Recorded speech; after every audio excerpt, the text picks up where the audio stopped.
Hello everyone. Welcome. If you've not been into Zoomland, this is what Zoomland looks like. We've been asked if we might consider doing pre-recorded classes because not everybody likes Zoom, and we're pleased to be able to do that. This isn't really a class. This is kind of just a little introduction to the kinds of things we might get up to. In our classes, it's participatory, so you get to join in, which is lovely. But this one is really part of our fundraising effort for our folk art Christmas weekend and in aid of the Railway Children charity, who support children who live on the street, off the streets, into safer, healthier, happier lives. So we're delighted to be supporting that charity, particularly at this time of year, and I'm delighted to do my bit.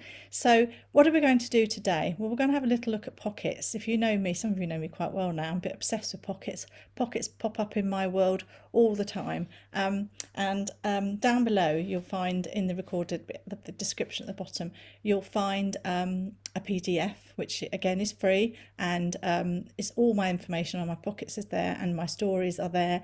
And then there is a tutorial for the pocket I'm going to show you last, which is a pocket for the folk art Christmas weekend. So any excuse, and I've made another pocket.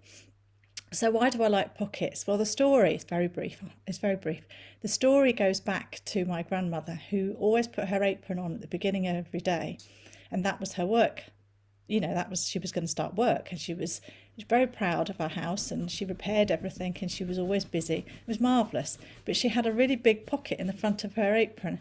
And when I was quite small, I was fascinated by this pocket. And as the years went on, I realised that this pocket was used for all sorts of interesting things and had all sorts of interesting things in it. So she always had a little sewing kit in there, ready to repair with her needle. She used to work as a professional sewer in a workshop making soft furnishings, so she could repair anything really. So she always had a needle and thread, and she had that in her pocket in a little pouch. And then she had bits of paper for making notes, and she had what we call up here a poke of sweets, and I'll let you find out what I mean by that in the PDF, because that's a quite nice little story in itself.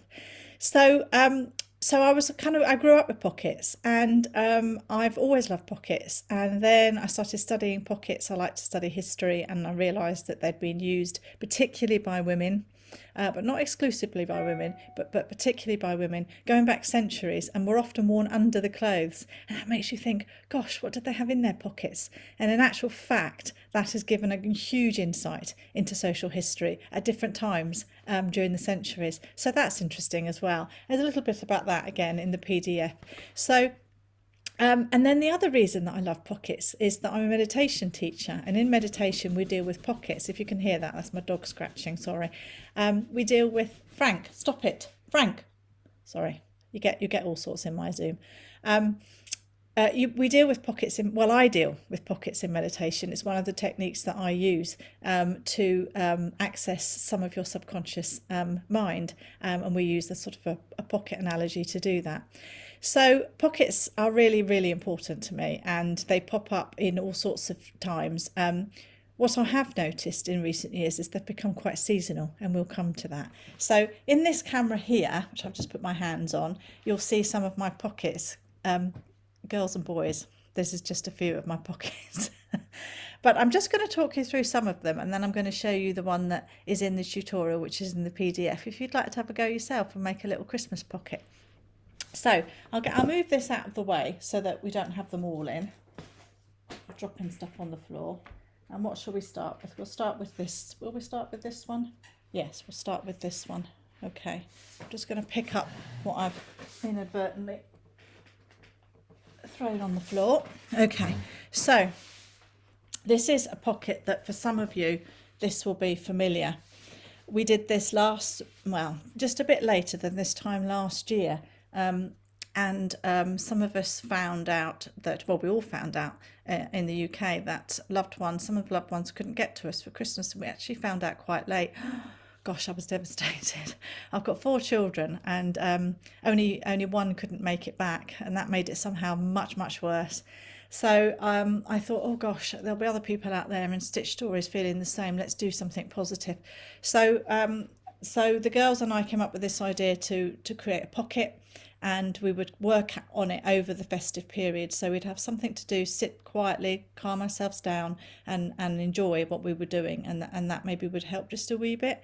So this one is made out of wool, which has been hand dyed, and I'll tell you exactly who's hand dyed it, and all the links, they're all in the PDF. And if you look here, you'll see that I've cantha stitched. So I cantha stitched, you can't see it so much on the front, but I cantha stitched the whole piece of wool first up to about there, and then this became the flap at the front, and then I got this button, and again the link to where I got the button is in the PDF. And when you open the pocket, you can see that on the front here, I've decorated this with a range of fabrics, all scraps, girls, all scrap, girls and boys. I'm going to say girls because I always say girls. All scraps and mostly hand dyed.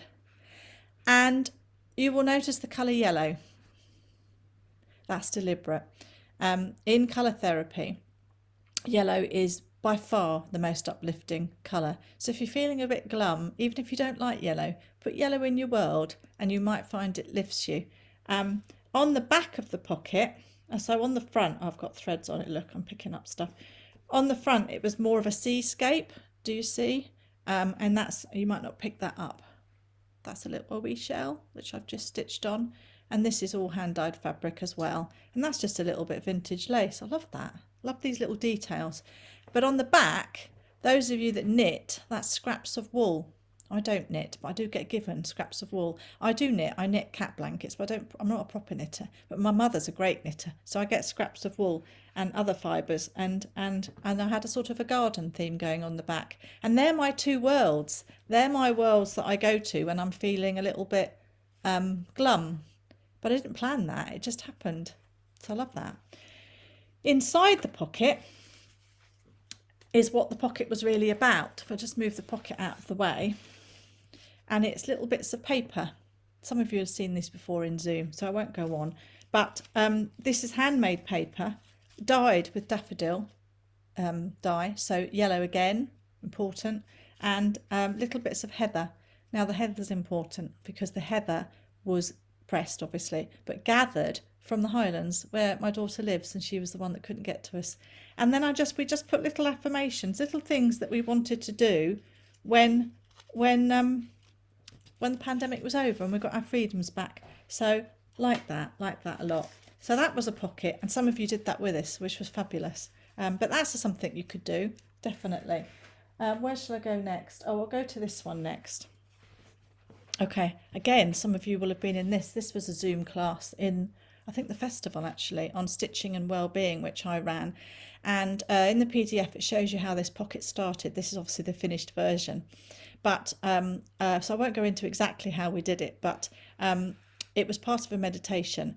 And then I just kept going. What was really interesting sometimes is you come out of Zoom, especially if, well, perhaps it happens to us all, but you've had an hour or so and then you go and get a cup of tea and you carry on. So I do that all the time. If I'm doing a painting class, I'll carry on painting the rest of the day because it's all out and I just think, oh, I'm just going to do this. So this one is not stitched on the back, so dead easy, just stitched on the front, little bit of cantha stitch. Oh, gosh, I don't think you'll pick that up. Tiny, tiny seed stitches and couching stitches. And this is just jute string. And the meditation is actually in the PDF. And what's in here? Well, what is in here are my creative cards. Now, sometimes you lose your creative mojo. It happens to all of us. So what I've done is I painted some cards with watercolour. These are artist trading card size. So they're 3 by 2, something like that. And you write on little creative tasks that you can do. So I've got set about finishing a work in progress. I bet we could all put that one down. Sketch in the garden, paint with botanical inks, and so on and so forth. And what you do is you turn them that way and you spread them out and you randomly pick one, and it says stitch in stitching journal. We've got a hooler of a storm going on here today. That's a perfect thing to pick out for today. I just love that. So this is a really, really useful pocket, and I really recommend this. You can see I've got a lot of them. and I add to them all the time when I think of other ideas. So I definitely recommend you thinking about doing this pocket. And again, made out of wool, no closure, because my cards are in and out all the time, and I thought I don't want a fussy closure. That's perfect. So that's another pocket. So then let me talk about seasonal pockets. And again, some of you were involved in this. Now this is a failed print on the front, explains this in the PDF. These were for kits, and those of you that got the kit got beautiful prints. This was the first one and it failed, so I had to redo it. But I wanted to quickly put in the PDF that went with this kit how to make this pocket, so I thought I'll just use the failed one to save using the best one. And you've all embroidered yours, those that did it. But do you know, I grew to love this failed print as the summer went on. This was part of our Capturing Summer classes, of which we did 2. I did it with Charlotte and I did it together. Great fun. These classes that pop up, these seasonal classes, we have Slurp of Tea Girls, are all about ideas. So we give you as many ideas as we can pack into an hour in a PDF, and off you go. Have a slurp of tea if you've got your tea. Okay, so how did I make this pocket? Well, this is just butterfly fabric. I'm trying to look. Yes, I did this on the machine, but you could do this by hand. This is just really a little bag, isn't it? And you stitch on the wrong side, so right side facing, round those 3 sides, hem your top, and then you put your little, and the reason we had this, which is bunting tape, girls, actually, was so we could tie it round our waist, because this pocket went outside with us. Now this is very mindful of pockets in history, but they wouldn't be on the outside, they'd be on the inside, but we want to show our pockets off. So I seriously got into this project. So the idea is you take your pocket and you go outside and you collect and gather things that you can then use in your creative work. But you also have inside your pocket a little handmade book. Do you see? Also failed print for me from the studio. I get all the failed prints. And you can just make little notes, do little watercolours. That was some dyeing, bundle dyeing. So you just use your book to capture the season, and you keep your book in your pocket. So, and you use summery fabric because it's seasonal. So that was my summer. My book wasn't quite full, but pretty much full. And then we went into autumn recently, so a girl had to have a new pocket for the autumn. So again, different design, another failed print. Look, girls, another failed print, just folded over, this time hand done, so just blanket stitched. You see that? Yeah, blanket stitched around the outside. But first I put on this little pocket. Now this piece of fabric, note the yellow, this piece of fabric was in our buried bundle fabric. If you haven't got into this burying bundles of fabric, there is a link in the PDF that you'll get below this video, which takes you to our website with a free download on how you bury, well, first of all, why do you bury fabric, how you do it, and you know what you can expect out the other end. So this is that, just a little coconut button and a little bit of vintage lace, and then inside, so I've got a pocket and then I've got another pocket. I've gone bananas. Is some little pieces of paper, and these were all from the same, oh, that's a print actually, but these yellow ones that are just plain were from the daffodil dye bath, and that would have been just a little, probably a little failed print. Oh no, look, oh, you can't see that. Oh, that's a shame, the light's just not right. It's got a little clip mark from where I used my clip to.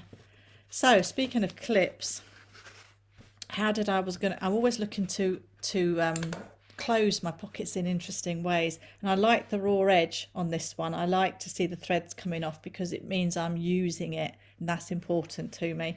I haven't started using my book yet because we've been getting ready for this weekend, but this pocket is to last me right through to the spring.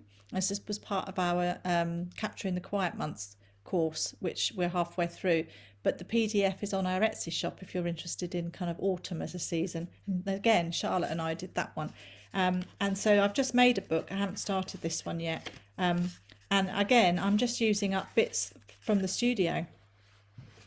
And then, so the book fits in. The book is an A6, girls, so the pocket's just a little bit bigger, not much bigger. And then I thought, oh, how am I going to close this? So I just bind it, because I do that a lot. And then I found this, and it's, somebody gave it to me. It's a little scarf pin. Never used a scarf pin in my life. I don't suppose I ever will. But you just, I can't do it now. Hang on. There you go. You just clip it on. So there's my capturing the quiet months. So this will take me all the way through to next spring. And then you know what I'm going to say, I actually need to have a spring pocket. Right, we're nearly there on just what I've got to share. These two little ones can almost be shared at the same time, can't they? They're only dinky-do. And this is with my other hat on, really, my Fiona D artist hat on, but same fabric in the sense that this came from the same buried bundle, but this is the wool. And these are little curiosities, I've called them. And this is a little gift pouch rather than a pocket, I guess. And I mean, they're all pouches really, but I prefer the word pocket. This has got a little smudge stick and a little hand-rolled beeswax candle, both antibacterial. The little thing that you hang it on, because you hang it where you need it, because you want these to be accessible, is the string that I bundled the fabric with when I buried it. And this one is a little amulet, same fabric, same story. I've got this thing about cloth having story, so same story, and inside it is just a little printed piece of card, somebody to write a note. You could put a crystal in it. I might do when I sell it. I've got some little crystals, I might pop one of those in. So just tiny little pockets, weeny pockets. Okay, so if you want to make a pocket for folk art, this is the one that I've made, and you might want to have a little go at it because it's dead easy. The full tutorial's in the PDF, but just very briefly, I seem to have captured threads all day today. This is a pocket which I'm actually going to put in a drawer. So normally my pockets are out, and a lot of them are in my studio, and I can just grab them and go. But this one I'm going to put in a drawer because it's going to be quite private. And this is a Make-A-Wish pocket. I believe in wishes, and I believe that they come true. And inside you've got wish cards, and they're on the PDF, so you can print them out. I think this pocket would make a lovely gift for a child even. Not just us crafty people. So background is a piece of folk art fabric, bark cloth. In the PDF I tell you all about bark cloth, where it started, and my slight obsession with it is now considered vintage and quite collectible. This popped up, very damaged piece, into a charity shop, and I saw the little folk art references and I thought that'd be perfect. And just a piece of hessian, or if you're in America you probably call that burlap, and some vintage lace. And this is the bit that I did first. So this is a little bit of linen with a stamp. Now again, I was against time because I'm preparing for this weekend, but normally I'd have stitched that. But you know, you can find your own stamp, or you could just do a little bit of embroidery, or a little bit of lace even. You know, you could put a little bit of lace there. So you do that bit first. You do your decorative bit first. The sizing is all in the PDF. You then create your second piece, which is your front, out of your hessian. Girls, I'm saying hessian, you use whatever fabric you want. You just want your base to be quite a heavy weighted fabric. A piece of furnishing fabric would be ideal. And then you cut that at an angle, and then you put your little bow on there, and you stitch your detail on. And then you print these out. I've printed them onto craft card, but you know, white card, paper even, and then they go in. Now the idea is you write your wishes. If it's going to be your pocket, you write your wishes on there. Okay, I can't remember how many I've got. How many did I do? 3, 4, 5, 6. I've done 8. All right, so I'm going to do 8 wishes. So now I'm going to wish for all my children to be home at Christmas this year. Well, they're all planning to be, so fingers crossed, eh? So I do my 8 wishes and I pop them in here, and this is why it's going in a drawer, because I believe wishes shouldn't be seen. They should be private. It's going in a drawer, and that by my 8 wishes. When my wishes start to come true, and they will, I take my wish out. That one's come true. I take that away. I print off some more. I write another wish. So I've always got 8, and I pop that in the pocket.